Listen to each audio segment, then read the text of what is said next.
అందరికీ నమస్కారం. ఈరోజు మనం ఒక చాలా కామన్ సమస్య గురించి మాట్లాడుకుందాం. అదేంటంటే ఇన్ఫర్మేషన్ ఓవర్లోడ్. లెక్కలేనన్ని డాక్యుమెంట్లు, నోట్స్ మధ్య మనం వెతుకుతున్నది దొరక్క గందరగోళానికి గురవుతాం కదా. దాని నుండి బయటపడి మన పనిలో స్పష్టత ఎలా తీసుకురావచ్చో ఈ విశ్లేషణలో చూద్దాం. మనలో చాలామందికి ఈ అనుభవం రోజూ ఎదురయ్యేదే.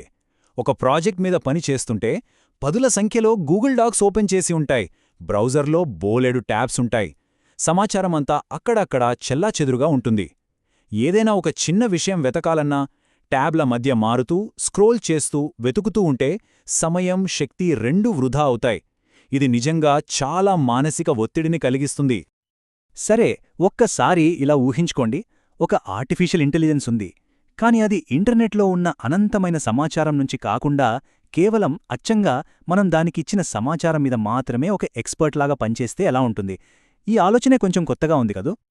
ముందుగా అసలీ సమస్య ఎంత పెద్దదో చూద్దాం. విద్యార్థులు, పరిశోధకులు, ప్రాజెక్ట్ మేనేజర్లు ఇలా చాలామంది ప్రతిరోజూ ఈ సమాచార సంద్రములో చిక్కుకుపోతూనే ఉంటారు. దీనినుంచి బయటపడటం ఎలా?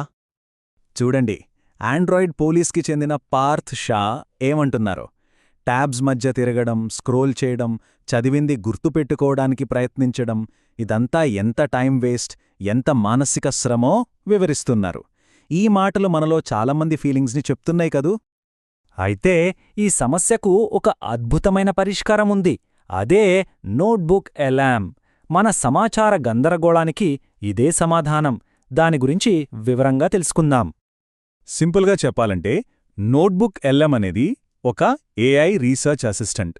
దీని స్పెషాలిటీ ఏంటంటే ఇది కేవలం మనం అప్లోడ్ చేసిన డాక్యుమెంట్లతో మాత్రమే పనిచేస్తుంది. అంటే అది మన ఇన్ఫర్మేషన్ మీద మాత్రమే ఎక్స్పోర్ట్ అవుతుందన్నమాట.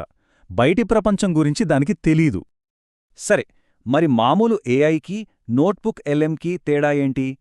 ఇది చాలా ముఖ్యమైన విషయం. సాధారణ ఏఐలు మొత్తం ఇంటర్నెట్ నుండి డేటాను తీసుకుంటాయి. కొన్నిసార్లు అవి తప్పుడు సమాచారం, అంటే హాలుసినేషన్స్ ఇవ్వచ్చు. కానీ నోట్బుక్ ఎల్ఎం అలా కాదు. ఇది సోర్స్ గ్రౌండెడ్, అంటే మనం ఇచ్చిన డాక్యుమెంట్ల నుంచే సమాధానాలిస్తుంది, అది సైటేషన్స్తో సహా. దీనివల్ల మనకు ప్రైవసీ, నమ్మకం రెండూ ఉంటాయి. దీని ముఖ్య లక్షణాలు చూస్తే మనకింకా క్లారిటీ వస్తుంది. మొదటిది సోర్స్ గ్రౌండెడ్, అంటే మనమిచ్చిన ఫైల్స్ దాటి బయటికి వెళ్లదు.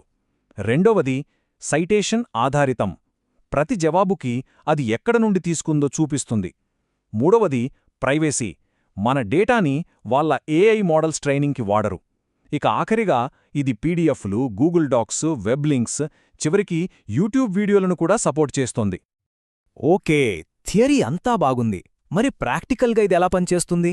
మన డిజిటల్ గందరగోళం నుండి ఒక ఆర్గనైజ్డ్ నాలెడ్జ్ బేస్ వైపు ప్రయాణం ఎలా ఉంటుందో చూద్దామా? దీని వాడటం చాలా సులభం. మూడు స్టెప్స్. ఫస్ట్, మన దగ్గర ఉన్న ఫైల్స్, లింక్స్ అన్నిటినీ ఒక ప్రైవేట్ నోట్బుక్లోకి అప్లోడ్ చేయాలి. సెకండ్, మనకేం కావాలో మామూలుగా మాట్లాడుకున్నట్టే ప్రశ్నలు అడగాలి. థర్డ్, అంతే, అది మనకు సైటేషన్స్తో కూడిన జవాబులిస్తుంది. కావాలంటే కొత్త కంటెంట్ కూడా జనరేట్ చేస్తుంది. ఇక్కడ చూడండి, మనం ఎలాంటి సోర్సెస్ అప్లోడ్ చేయొచ్చో. పీడిఎఫ్లో, గూగుల్ డాక్స్, వెబ్ లింక్లో, యూట్యూబ్ వీడియోలో, టెక్స్ట్, ఆడియో ఫైల్స్, ఇలా చాలా రకాలున్నాయి. ఉచిత వర్షన్లో కూడా ఒక్కో నోట్బుక్లో 50 సోర్సెస్ వరకు యాడ్ చేసుకోవచ్చు. ఇది చాలా పెద్ద ప్రాజెక్టులకు కూడా సరిపోతుంది. ఉదాహరణకు, ఒక ప్రాజెక్ట్ మేనేజర్ ఇలాంటి ఒక కాంప్లెక్స్ ప్రశ్న అడగొచ్చు. గత 3 క్లయింట్ మీటింగ్స్ నోట్స్ నుంచి ఫీడ్బ్యాక్ అంతా సమ్మరైజ్ చేసి వెబ్సైట్ డిజైన్ గురించి వాళ్ల ముఖ్యమైన కన్సర్న్స్ ఏంటో చెప్పు అని అడిగారనుకోండి. దానికి జవాబు ఎలా వస్తుందో చూడండి. అద్భుతం కదూ. అది ఆ 3 మీటింగ్స్ నోట్స్ని ఎనలైజ్ చేసి మీటింగ్ తేదీ, ముఖ్య ఫీడ్బ్యాక్, సోర్స్ సైటేషన్తో పాటు ఒక నీట్ టేబుల్ ఫార్మాట్లో ఇచ్చేసింది. ఇది మనకు ఎన్నో గంటల మాన్యువల్ వర్క్ని సేవ్ చేస్తోంది.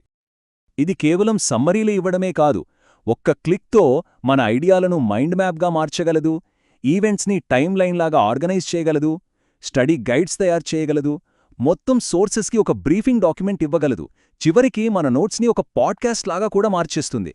వావ్! సరే, ఇప్పుడుదాకా మనం చూసింది బేసిక్స్. కానీ నోట్బుక్ ఎల్ఎంని కేవలం సమ్మరీలు అడగడానికే కాదు, ఒక నిజమైన ఆలోచన భాగస్వామిగా, ఒక పండితుళ్లా ఎలా ఉపయోగించవచ్చో ఇప్పుడు చూద్దాం. అంటే కేవలం సమ్మరీ ఇవ్వు అని అడగడం ఆపేసి మన దగ్గరున్న మెటీరియల్తో ఒక లోతైన సంభాషణ మొదలుపెట్టాలన్నమాట. దీనికి యూనివర్సిటీ స్టూడెంట్స్ వాడే కొన్ని టెక్నిక్స్ చాలా బాగా ఉపయోగపడతాయి. ఈ క్రియేటివ్ ప్రాంప్ట్స్ని చూడండి. ఇవి సింపుల్ జవాబుల కోసం కాదు, ఏఐని విభిన్న కోణాలలో ఆలోచించేలా చేస్తాయి. ఉదాహరణకు, ది డయలెక్టికల్ లెన్స్ ప్రాంప్ట్ ఒకే అంశంపై 2 వ్యతిరేక వాదనలను సృష్టించమని ఏఐని అడుగుతుంది. ఇది మనకు ఒక టాపిక్ మీద బహుముఖ దృక్పథాన్ని ఇస్తుంది. ఈ ప్రశ్న చూడండి, ఎంత పవర్ఫుల్గా ఉందో. 100 ఏళ్ల తర్వాత ఒక స్కాలర్ ఈ డాక్యుమెంట్ని చదివితే వాళ్ళు దీంట్లో ఏం విమర్శిస్తారు, దీన్ని విప్లవాత్మకం అంటారు అని అడగడం ద్వారా మనం మన సోర్స్ మెటీరియల్ని చాలా లోతుగా విమర్శనాత్మకంగా ఆలోచించడం మొదలుపెడతాం. అప్పుడు చదవడం అనేది ఒక సంభాషణగా మారిపోతుంది. సరే, ఇక ముగింపుకు వచ్చేశాం. మొత్తంగా ఈ విశ్లేషణ నుండి మనం గ్రహించాల్సిన ముఖ్యమైన విషయమేంటి? నోట్బుక్ ఎల్ఎం మన పని విధానాన్ని ఎలా మార్చగలదు? అస్సలు పాయింట్ ఏంటంటే, నోట్బుక్ ఎల్ఎం అనేది కేవలం మన ఫైల్స్ని ఆర్గనైజ్ చేసే ఒక టూల్ మాత్రమే కాదు. ఇది సమాచారంతో మనకున్న సంబంధాన్నే పూర్తిగా మార్చేస్తుంది. కేవలం సమాచారాన్ని తీసుకోవడం నుండి దానితో చురుకుగా మాట్లాడటం, ప్రశ్నించడం, కొత్త ఆలోచనలను సృష్టించడం వైపు మనల్ని నడిపిస్తుంది.